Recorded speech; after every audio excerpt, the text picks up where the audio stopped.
பஞ்சாப் தமிழ்நாடு கபடி வீராங்கனை தாக்கப்பட்டு இருப்பது வேதனை அளிக்கிறது. பெண்களுக்கான கபடி போட்டி பஞ்சாப் மாநிலத்தில் உள்ள குருகாசி பல்கலைக்கழகத்தில் நடந்து வருகிறது.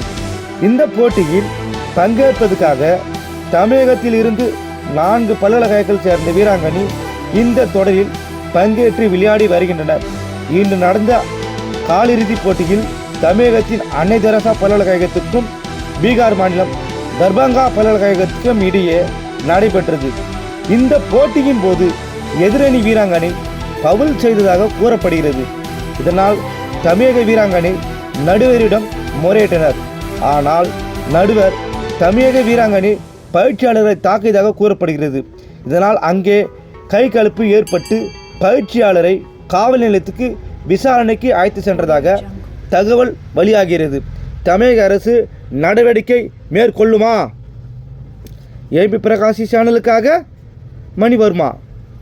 मदर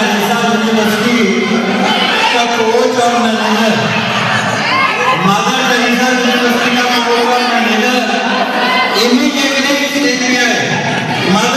यूनिवर्सिटी का कोच